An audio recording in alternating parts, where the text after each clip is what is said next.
జీవితం అంటే పరుగులు తీయడమేనా? విజయం అంటే ఇతరులని దాటి వెళ్ళడమేనా? ఆస్తి అంటే వీలైనంత కూడబెట్టడమేనా?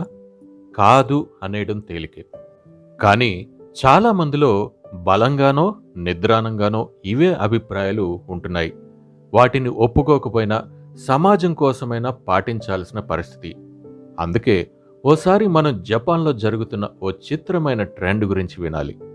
మనిషి సాటి మనిషి నుంచి పారిపోతున్న, తనలో తాను కుంచించుకుపోతున్న హికికోమోరి గురించి తెలుసుకోవాలి. కొన్ని దశాబ్దాలుగా జపాన్ లోకానికే స్ఫూర్తిగా ఉంది. అణుబాంబును సైతం తట్టుకుని తమ దేశాన్ని తిరిగి నిర్మించుకున్న తీరు, నిరంతరం పేలే అగ్నిపర్వతాలను పగబట్టినట్టు పలకరించే భూకంపాలను ఎదుర్కొనే నిబ్బరం లోకానికే అబ్బురం. కానీ ఈ క్రమంలో జపాన్ సమాజం మరీ కఠినంగా మారిపోయిందా, లోకాన్ని మెప్పించడంలో మునిగిపోయిందా అనే అనుమానం కలిగిస్తుంది హికికోమోరి అనే సమస్య. హికికోమోరి అంటే జపనీస్ భాషలో ఒంటరిగా ఉండటం, తనలోకి తాను జారిపోవడం. ఈ హికికోమోరిలో ఉండేవారు క్రమంగా స్నేహితుల్ని దూరం చేసుకుంటారు. వారిలో సిగ్గు, అభద్రత పెరిగిపోతాయి. మాట్లాడటం కూడా తగ్గించేస్తారు. వాళ్ళను చూస్తేనే ఏదో అసంతృప్తితోనో దిగాలుగానో కనిపిస్తారు. ఉద్యోగం చేసేవారైతే రిజైన్ కూడా చేసేస్తుంటారు. ఈ హికికోమోరి జపాన్లో ఎంతగా పెరిగిపోయింది అంటే ఓ అంచనా ప్రకారం అక్కడ 15 లక్షల మంది దీని బారిన పడినట్టు తేలింది. ప్రభుత్వమే ఈ సమస్య ఉందని ఒప్పుకుని దాన్ని ఓ సామాజిక సమస్యగా ప్రకటించింది. అంతేకాదు, అక్కడి మానసిక నిపుణులు హికికోమోరిని గుర్తించేందుకు కొన్ని సూచనలు కూడా చేశారు. ఎవరితోనూ కలవకుండా ఇంట్లోనే ఉండిపోవడం, బంధాలకి దూరం కావడం, నలుగురు కలుసుకునే సందర్భాల్లోకి వెళ్ళకపోవడం, రోజువారీ బయట పనులు కూడా సరిగ్గా చేసుకోలేకపోవడం, ఇలా ఒక 6 నెలలకు మించి ఈ లక్షణాలు కనిపిస్తే అది హికికోమోరి అయ్యే అవకాశం ఉందని చెప్పారు. ఇదంతా సరే, ఇంతకీ ఈ హికికోమోరి ఎందుకు వస్తుందన్నదే అసలు ప్రశ్న. ఆటిజం నుంచి స్కిజోఫ్రీనియా వరకు రకరకాల మానసిక సమస్యలు ఇందుకు కారణం అవుతాయి.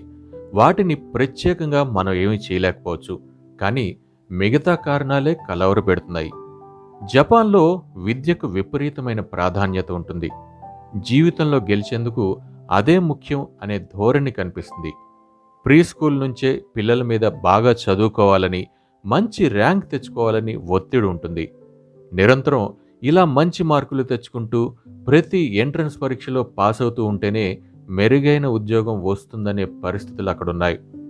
దాంతో చిన్నప్పటి నుంచే పిల్లల మీద ఒత్తిడి పెరిగిపోతోంది. ఏ దశలో కూడా దాని నుంచి ఉపశమనం లభించడం లేదు.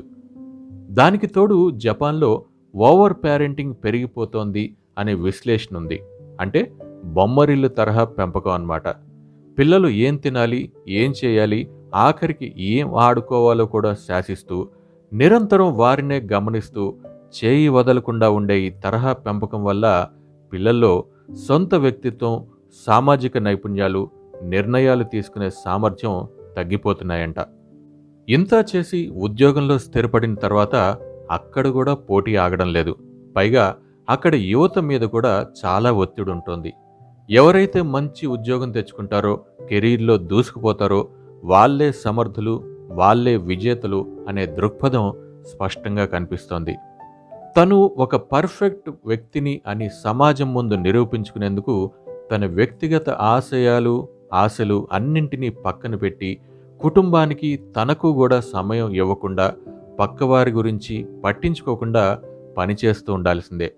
అందుకే మంచి మార్కులు రాని పిల్లలు, మార్కులు వచ్చిన ఉద్యోగం సంపాదించలేని యువత, ఉద్యోగంలో నిరంతరం పరుగు తీయలేని నడి వయసు వారు అందరూ ఈ హికికోమోరి బారిన పడుతున్నారు. స్థిరపడాలి, ఎదగాలి అనే ఆకాంక్ష ఎక్కువగా మధ్యతరగతి కుటుంబాల్లో కనిపిస్తుంది కాబట్టి వారిలోనే ఇది తీవ్రంగా ఉంది. ఇందుకు సోషల్ మీడియా కూడా కొంత ఉపయోగపడుతోంది. సామాజిక మాధ్యమాల ద్వారా ఇతరులు పంచుకునే సంతోషాలు, విజయాలు చూసేవారిలో ఒత్తిడిని పెంచుతున్నాయి. సమాజం నుంచి దూరంగా ఉండి రోజంతా కాలక్షేపం చేసేసేందుకు ఇంటర్నెట్ ఉపయోగపడుతోంది. ఈ పరిస్థితి అక్కడి ప్రభుత్వాన్ని తీవ్రంగా కలిసివేస్తోంది. అందుకే విద్యా వ్యవస్థని కాస్త తేలికపరిచేందుకు అక్కడి ప్రభుత్వం ప్రయత్నించింది. సబ్జెక్టులు తగ్గించడం, సెలవులు పెంచడం లాంటి చర్యలు తీసుకుంది. కానీ తల్లిదండ్రులు ఊరుకోవడం లేదు. తమ పిల్లల్ని ప్రత్యేక స్కూళ్ళకి, ట్యూషన్లకి పంపి వాళ్ళని ఇంకా పరుగు తీయిస్తున్నారు. ఈ హికికొమోరి వ్యక్తిగత సమస్య కాదని, సామాజిక శాపం అని అర్థమైన సామాజికవేత్తలకి ఏం చేయాలో పాలుపోవడం లేదు. సాటి మనుషుల నుంచి దూరమైపోతున్న హికికొమోరి బాధితుల వల్ల ఆర్థిక వ్యవస్థ అస్తవ్యస్తం అయిపోతోందని, కుటుంబ వ్యవస్థ, సమాజ నిర్మాణం చెదిరిపోతున్నాయని వారు వాపోతున్నారు.